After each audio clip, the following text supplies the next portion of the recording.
Hey guys, welcome back to sweet chilies. मैं हूं रुधिर। कैसे हैं आप लोग? गाइस, आज हम लोग देखने वाले हैं प्रजापति न्यूज़ चैनल से एसडीएम ज्योति मौर्य की खुली राज।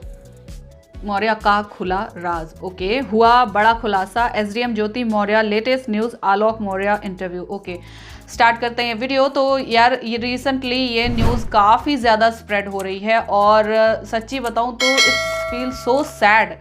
ठीक है, मुझे बहुत ज़्यादा दुख होता है ऐसी कोई चीज़ें देख के। लाइक बीइंग अ गर्ल, मुझे ऐसी चीज़ें देख के, लाइक प्रियदर्शनी वाला केस या वो सूर्पनखा वाला केस जो नाक कटवा के वीडियो बना रही थी। ठीक है, अपनी कटवा के नहीं, एक्चुअली खुद काट के वीडियो बना रही थी।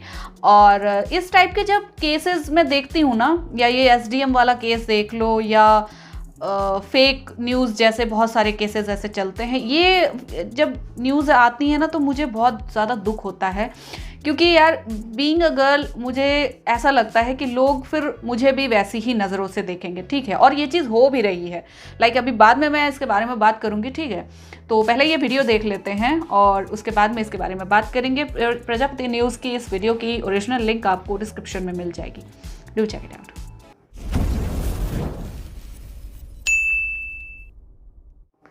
दोस्तों, आप लोगों ने अमिताभ बच्चन की सूर्यवंशम फिल्म तो जरूर देखी होगी कि कैसे उसमें हीरा ठाकुर अपनी बीवी को पढ़ा लिखा कर बड़ी अफसर बनाता है। लेकिन तब क्या हो जब अपने पति की इतनी मेहनत से अफसर बनने वाली बीवी उसी के साथ धोखा कर जाए और किसी दूसरे आदमी के साथ अफेयर चलाने लगे। सुनकर अजीब लग रहा होगा, पर ये कोई फिल्मी कहानी नहीं बल्कि सच्चाई है। एक ऐसी एसडीएम महिला की सच्चाई जिसके पति ने उसे पढ़ा लिखा कर इस मुकाम पर पहुंचाया, और अब वही अपने पति को न केवल धोखा दे रही है बल्कि उसके ऊपर झूठे इल्जाम भी लगा रही है। आलोक कुमार मौर्य के साथ मेरा व्यक्तिगत पारिवारिक विवाद चल रहा है। तो क्या है पूरा मामला, आज मैं यानी आपका दोस्त विशाल प्रजापति आपको बताने वाला हूँ। बस मेरे साथ वीडियो में इसी तरह बने रहिए। लेकिन हाँ, वीडियो शुरू करने से पहले एक छोटी सी रिक्वेस्ट है। वीडियो के नीचे रेड कलर का सब्सक्राइब बटन दिख रहा होगा, उस पर क्लिक करके सब्सक्राइब कर लें, और साइड में बेल आइकॉन भी दिख रहा होगा, उस पर भी क्लिक कर लें ताकि आपको वीडियो मिले सबसे पहले। दोस्तों, सबसे पहले तो हम आपको ये बता दें कि ये जो पूरा मामला है, ये धोखाधड़ी के साथ साथ लव ट्रायंगल का भी है, जिसमें पति पत्नी और वो वाली कहानी चलती है। अब सवाल ये आता है कि आखिर यहाँ पर हो क्या रहा है। तो दोस्तों, एसडीएम ज्योति मौर्य और उनके पति आलोक मौर्य के साथ साथ जो तीसरा इंसान इस कहानी में आता है, उसका नाम है मनीष दुबे, जो कि होमगार्ड के कमांडेंट है और इनकी पोस्टिंग गाजियाबाद में थी। कहानी शुरू होती है साल 2008 से, जब ज्योति और उसके पति आलोक की मुलाकात होती है, जिसमें ज्योति आलोक से पूछती है कि तुम क्या कर रहे हो। तो आलोक बताते हैं कि मैं लोअर पीसीएस की तैयारी कर रहा हूँ। मेरा वीडियो या पंचायती राज वगैरह में कहीं सिलेक्शन हो जाए तो ठीक रहेगा। अब आलोक की बातें सुनकर ज्योति काफी इम्प्रेस हो जाती है और फिर दोनों की बातें शुरू हो जाती है। ये बातें प्यार में बदल जाती है। अब आप ये भी जान लीजिए कि ज्योति बहुत गरीब परिवार से। शादी के पहले इनके घर में दाल चावल के अलावा कुछ बनता ही नहीं था, लेकिन फिर भी दोनों के बीच मोहब्बत हुई और दोनों ने शादी करने का फैसला किया, जिसके बाद 2010 में इनकी शादी हो जाती है। लेकिन यहाँ भी एक ट्विस्ट आता है। आलोक बताते हैं, शादी होने से पहले ज्योति ने आलोक से कहा था कि तुम शादी के कार्ड पर ये मत लिखवाना कि आप सफाई कर्मी है, क्योंकि तब तक आलोक को ग्रेड 4 की सफाई कर्मी वाली नौकरी मिल चुकी थी। हालांकि उन्होंने कई सारे इंटरव्यू वगैरह दिए थे लोअर पीसीएस के, लेकिन हो नहीं पाया। पर फिर भी ये सफाई कर्मी की पोस्ट से संतुष्ट थे। चलो, सरकारी नौकरी तो मिल गई। पर ज्योति का कहना था कि शादी के कार्ड पर तुम अपने आप को ग्राम पंचायत अधिकारी बताना ताकि मेरी इज्जत बढ़ जाए। अब शादी तो हो गई। शादी के बाद आलोक ज्योति को लेकर इलाहाबाद चले गए। इलाहाबाद में सिविल सर्विसेज की तैयारी चल रही थी। ज्योति ने कहा मुझे भी पढ़ाई करनी है। अब ज्योति शुरू से ही पढ़ाई में अच्छी थी, इसलिए 2011 से लेकर 2014 तक ज्योति ने तैयारी की। उसके बाद ज्योति ने 2015 में पीसीएस का एग्जाम दिया और 2016 में इनका सिलेक्शन हो गया। उस समय इनकी 16वीं रैंक आई थी और महिलाओं में ये तीसरे नंबर पर थी। अब ज्योति अधिकारी बन गई, तो उस वक्त उन्होंने अपनी सफलता का पूरा श्रेय अपने पति और अपने ससुर को दिया था कि मैं उनके आभारी हूँ, उन्होंने मेरे ऊपर भरोसा किया, मुझे पढ़ाया। अब 2016 से लेकर 2020 तक सब कुछ बढ़िया चल रहा था। दोनों पति पत्नी बढ़िया तरीके से अपने रिश्ते को चला रहे थे। इसी बीच इनकी 2 जुड़वां बेटियां हुई और घर में खुशियां आ गई। लेकिन फिर साल 2020 में एंट्री होती है मनीष दुबे की, जो गाजियाबाद में पोस्टेड थे और ज्योति कौशांबी में पोस्टेड थी। एक बार ज्योति के पति आलोक कौशांबी में अपने पत्नी के निवास स्थान पर जाते हैं। क्योंकि आलोक की नौकरी इलाहाबाद में थी, वो अपना सफाई कर्मी वाला काम कर रहे थे और इसीलिए हफ्ते में 1 या 2 दिन ही अपनी पत्नी से मिलने जा पाते थे। जब अशोक अपनी पत्नी के आवास पर पहुंचते हैं तो बच्चे खेल रहे थे, सब कुछ बढ़िया था। हालांकि उस वक्त ज्योति अपने आवास में नहीं थी। तभी आलोक ने बच्चों से मोबाइल मांगा कि मुझे कॉल करनी है। अब जैसे आलोक ने मोबाइल लेकर नेटवर्क ऑन किया, सारे मैसेज धड़ाधड़ आने शुरू हो गए। वो भी पर्सनल मैसेज थे, जैसे कि आमतौर पर प्रेमी प्रेमिका के बीच होता है। अब इस तरह के मैसेज देख आलोक बौखला गए और फिर उन्होंने अपने पत्नी से पूछा, ये मनीष दुबे कौन है और तुम्हारा क्या रिश्ता है इससे? तो ज्योति ने बताया, कुछ नहीं, हम लोग बस दोस्त हैं। इन सारी चीजों से नाराज होकर आलोक वापस चले जाते हैं और ज्योति का नंबर ब्लॉक कर देते हैं, उनसे बात नहीं करते। 10 दिन बात न करने के बाद आलोक वापस से ज्योति के घर पहुंचते हैं, लेकिन इस बार बिना बताए पहुंचते हैं। और फिर आलोक का कहना है कि जब वो ज्योति के घर पहुंचे तो उन्होंने ज्योति को मनीष दुबे के साथ आपत्तिजनक परिस्थितियों में देख लिया और उसके बाद फिर आलोक ने फैसला किया कि अब वो अदालत का दरवाजा खटखटाएंगे। उसी के बाद से आलोक ने अपनी पत्नी के खिलाफ FIR दर्ज करवाई, लेकिन पत्नी ठहरी SDM, तो भला कौन FIR दर्ज करेगा? पुलिस को भी डर लगता है, ऊपर से जो प्रेमी है वो होमगार्ड कमांडेंट है, वो भी बड़े पद में, तो दोनों का बड़ा रुतबा था। इसलिए मामला बढ़ते बढ़ते 2023 तक आ गया। शुरुआती समय में कुछ नहीं हो पाया, लेकिन अब मामला काफी ज्यादा तूल पकड़ रहा है, क्योंकि अपनी बीवी के खिलाफ धोखाधड़ी का आरोप लगाने के साथ साथ आलोक ने यह भी कहा कि उनकी पत्नी घूस लेती है, रिश्वत लेती है और उनके पास रिश्वत के करोड़ों रुपए भी है, और उसका पूरा कच्चा चिट्ठा भी खोल दिया, जिसकी वजह से जनता और ज्यादा भड़क गई। वहीं दूसरी तरफ ज्योति का कहना है कि आलोक झूठ बोल रहे हैं। पहली बात तो उन्होंने धोखे से अपने आप को ग्राम पंचायत अधिकारी बताकर शादी की और अब मुझसे दहेज मांग रहे वगैरह वगैरह, और मुझसे लाखों रुपए भी मांगे। मैंने मना कर दिया तो मुझ पर ही आरोप लगा रहे हैं। और जो तीसरा बंदा है यानी मनीष दुबे, उनकी बीवी का कहना है कि आदमी सही नहीं है। इससे पहले भी 3 महिलाओं से जुड़े इसके कारनामे सामने आ चुके हैं, यानी काफी दिल फेंक आशिक किस्म के इंसान है मनीष दुबे। तो फिर इस तरह की चीजें उनके साथ होना कोई बड़ी बात नहीं है। अब दोस्तों, पूरा मामला आपके सामने है। सोशल मीडिया पर जनता आलोक मौर्य का साथ दे रही है क्योंकि लोगों को वो सच्चे लग रहे हैं। लोगों का कहना है कि यहाँ पर ज्योति ने उनके साथ धोखा किया है। अब आपको इस पूरे मामले में क्या लगता है, हमें कमेंट करके बताइए। बाकी हम तो यही कहेंगे कि इंसान चाहे जितना ऊपर उठ जाए, उसे ये नहीं भूलना चाहिए कि उसकी मदद किसने की थी, क्योंकि पहले तो ज्योति मौर्य अपने पति और ससुर के गुणगान करती थी और अब जब उनके काले चिट्ठे सामने आए तो उनको भला बुरा कह रही है। बाकी आज के लिए बस इतना ही। ओके, सो यार देखो, ये तो थी इतनी कहानी, ठीक है, बट मैंने इससे रिलेटेड बहुत सारी न्यूज़ देखी हैं, बहुत सारी वीडियोस भी देखी हैं, ठीक है। तो टोटली जो मुझे समझ में आया है उतना ये है कि जो ज्योति मौर्य हैं, ठीक है, वो पहली बात तो बहुत गरीब घर से आती थी, है ना, और बट पढ़ाई में अच्छी थी। वो भले ही कैसे ही घर से आती हूँ, बट पढ़ाई में काफ़ी अच्छी थी, स्कॉलर थी, ठीक है। और शादी हो जाने के बाद इन्होंने अपने पति से आगे पढ़ने की इच्छा जाहिर की थी और उनके पति ने सपोर्ट भी किया, जो कि बहुत ही अच्छी बात है, ठीक है।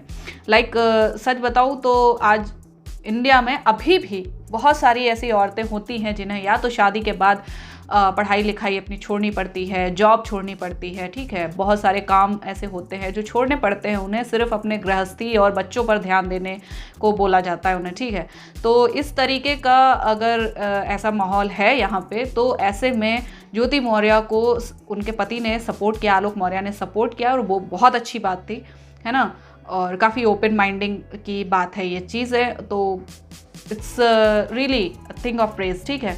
तो यहाँ तक तो सब कुछ ठीक था, उन्होंने पढ़ाया लिखाया, और वही हीरा ठाकुर वाली कहानी चल रही थी यहाँ पे कि वो खुद भले एक छोटे तबके के अधिकारी थे, बट उन्होंने अपनी पत्नी को पढ़ा लिखा के PCS ऑफिसर बनाया, ओके, जिसने अपनी पत्नी को इतना सपोर्ट किया, पढ़ा लिखा के उसके बाद इन्हें SDM बनाया। आज वही उनके खिलाफ बोल रही हैं। तो अगर ये जैसे एलिगेशंस लगा रही हैं कि हाँ मेरे साथ पहले गलत हो चुका है, ठीक है, मुझे दहेज के लिए प्रताड़ित किया जाता था, ऐसा किया जाता था, वैसा किया जाता था। ये सब इल्ज़ाम ना, ये सब एलिगेशंस जो हैं ये अब लग रहे हैं, अब ये लगा रही हैं जब इनकी पोल खुल गई है, जब इन्हें आलोक मौर्य ने रंगे हाथों पकड़ लिया है, ठीक है, उनके साथ आपत्तिजनक स्थिति में रंगे हाथों पकड़ी गई हैं ये, तब मतलब ये बोल रही हैं कि हाँ हमारे साथ गलत किया था, इन पूरा परिवार मुझे प्रताड़ित करता था और बहुत ज़्यादा ज़्यादती होती थी, दहेज के लिए वो किया था। मतलब तब कहाँ गया था ये सारे एलिगेशंस, तब कहाँ गए थे जब ये इंटरव्यूज़ में, लाइक लिटरली इंटरव्यूज़ में ये अपने पति, अपने ससुर, अपने पूरे परिवार की तारीफ़ कर रही हैं, पूरे ससुराल की तारीफ़ कर रही हैं कि हाँ सभी ने मुझे बहुत ज़्यादा सपोर्ट किया है और सबको ही ऐसा ससुराल मिलना चाहिए। भाई सबको ऐसा ससुराल तो मिल जाए, लेकिन पत्नी पे थोड़ा डाउट होगा कि भाई बहू ऐसी मिलनी चाहिए या नहीं मिलनी चाहिए। अभी मैं आगे कुछ और पॉइंट्स भी आपके सामने रखूँगी, ठीक है। तो ये सब कुछ हो जाता है, ठीक है। मनीष दुबे का अभी तक मतलब उनका तो मुंह चुप है, ठीक है, और उनकी पत्नी जो हैं वो इल्ज़ाम लगा रही हैं कि हाँ ये आदमी कैरेक्टरलेस है, इसका कई जगह अफेयर चल चुका है, ठीक है। मैं एक चीज़ यहाँ पर ये हाईलाइट कर दूँ, यहाँ मनीष दुबे की उतनी बात नहीं हो रही है, जबकि चीटिंग उन्होंने भी की है और एक बार नहीं कई बार की है अपनी बीवी पर, ठीक है, चीटिंग उन्होंने भी की है। जबकि ज्योति मौर्य को ज़्यादा यहाँ पर हाईलाइट किया जा रहा है, आलोक मौर्य के केस को ज़्यादा हाईलाइट किया जा रहा है, क्योंकि बीइंग अ लेडी वो अपने हस्बैंड पर चीट कर रही हैं, ठीक है। तो ये चीज़ हम लोग बहुत पहले से देखते आए हैं कि अगर औरत जब चीट करती है, ठीक है, अपने हस्बैंड पे, तो उस चीज़ को बहुत ज़्यादा हाईलाइट किया जाता है, जबकि ये चीज़ तो सालों से औरतों के साथ होती आ रही है ना, कि हस्बैंड जो होते हैं वो अपनी वाइफ्स पर अक्सर चीट करते हैं, बाहर जाते हैं, काम करने जाते हैं, तो वहाँ भी उनका अफेयर चल जाता है। तो जब वो चीज़ें गलत हैं तो यहाँ पर ये चीज़ भी गलत है, ठीक है। वाइस वर्सा यहाँ पर है कि भाई ज्योति का चीटिंग करना वो गलत है, वो भी गलत है, और हस्बैंड का, किसी भी हस्बैंड का, लाइक मनीष का ही आप ले लो, अपनी वाइफ पर चीट करना वो भी गलत है। इक्वली दोनों गलत हैं, ठीक है। मैं यहाँ पे किसी को ये नहीं कह रही कि हाँ ये चीज़ जायज़ है, नहीं, चीटिंग कभी भी जायज़ नहीं है, ठीक है, नहीं होती है। तो हम लोग यहाँ पर ये चीज़ देख रहे हैं अभी इनकी वजह से क्या हो रहा है, इस केस की वजह से, इस एक एग्जाम्पल को लेकर पता नहीं कितने पतियों ने अपनी पत्नियों को पढ़ने से मना कर दिया है। लाइक लिटरली ये हो रहा है, अपनी पत्नियों को उन्होंने एग्ज़ाम की तैयारी से रोक दिया है, एग्ज़ाम नहीं देने दे रहे हैं, उन्हें आगे पढ़ा नहीं रहे हैं। उनका पूरा ससुराल मतलब विरोध में आ गया है कि नहीं भैया बहू को नहीं पढ़ाना है, पता चला ये भी किसी और के साथ अफेयर करके उसके बाद तुम्हें लात मार के भगा दे। ये चीज़ हो रही है, तो मैं इस चीज़ को ऐसे यहाँ पर प्रेजेंट करना चाहती हूँ, ऐसे आपके सामने ये बात रखना चाहती हूँ। यार एक एग्जाम्पल के चक्कर में, ठीक है, तुमने बाकी सभी को, अपने लोगों का ट्रस्ट खो दिया है, क्यों, ठीक है, क्यों? एक एग्जाम्पल तुम्हारे सामने आया और तुमने ऐसा कर दिया, जबकि ऐसे लाखों एग्जाम्पल आपके सामने पड़े हुए हैं कि पत्नियों को घर में छोड़कर पति जो है वो बाहर जाते हैं, अफेयर करते हैं, रंगरलियां मनाते हैं, तब औरतों को बोल दिया जाता है कि नहीं तुम झुक जाओ क्योंकि वाइफ हो तुम, ठीक है, औरत हो तुम, इसलिए तुम झुक जाओ। ऐसे बहुत सारे एग्जाम्पल, दिल पे हाथ रख के बताना कि ऐसे बहुत सारे एग्जाम्पल हैं आपके सामने जो कि ऐसा होता है कि वाइफ्स को बोल दिया जाता है कि भाई तुम शांत हो जाओ, तुम चुप रहो, तुम सह लो इस चीज़ को, क्योंकि तुम पत्नी हो, औरत को तो ये सब सहना पड़ता है, ठीक है। तो मैं ये कह रही हूँ कि हाँ, इस चीज़ को, एक एग्जाम्पल को लेकर और लोगों और लड़कियों की और औरतों की ज़िंदगी क्यों बर्बाद हो रही है, ठीक है, उनकी पढ़ाई पे इतना फ़र्क क्यों पड़ रहा है, उनकी पढ़ाई पर ये फ़र्क नहीं पड़ना चाहिए, जबकि एग्जाम्पल एक नहीं सैकड़ों हैं, ठीक है। तो प्लीज़ इस चीज़ को मुझे ऐसा लगता है कि इस चीज़ को ऐसे लोगों को देखना चाहिए कि यार एक एग्जाम्पल गलत है, ठीक है, अगर एक इंसान गलत है तो उसकी सज़ा सबको नहीं मिलनी चाहिए। जैसे कि अगर एक मनीष दुबे गलत है, ठीक है, तो उसकी सज़ा सारे पतियों को नहीं मिल सकती है। वैसे ही एक ज्योति मौर्य अगर गलत है तो उसकी सज़ा सारी औरतों को नहीं मिलनी चाहिए, ठीक है। ज्योति मौर्य गलत हैं, उनको मैं भी पब्लिक ओपिनियन के साथ ही जा रही हूँ कि ज्योति मौर्य गलत है यहाँ पर, और आलोक मौर्य को जस्टिफिकेशन, आलोक मौर्य को एक जजमेंट ज़रूर मिलना चाहिए, उन्हें जस्टिस मिलना चाहिए, ठीक है। और प्लीज़ भाई ऐसे एग्जाम्पल से इन्फ्लुएंस होकर, ठीक है, कोई भी अपनी अपनी पत्नियों की पढ़ाई ना ख़राब कराए, कोई अपनी बेटियों की पढ़ाई ना ख़राब कराए, ठीक है, क्योंकि बहुत ज़्यादा स्ट्रगल करने के बाद आज लड़कियों को भी ये समान राइट्स मिलने लगे हैं, ठीक है। तो अगर ऐसा हो गया तो वाकई इंडिया फिर से 20-25 साल, 30 साल, 50 साल पीछे चला जाएगा, ठीक है। ऐसा ना करें आप लोग, सो बेटर होगा। सो मैं मिलती हूँ नेक्स्ट वीडियो में। आई होप आप लोग को रिएक्शन पसंद आया होगा। Bye bye.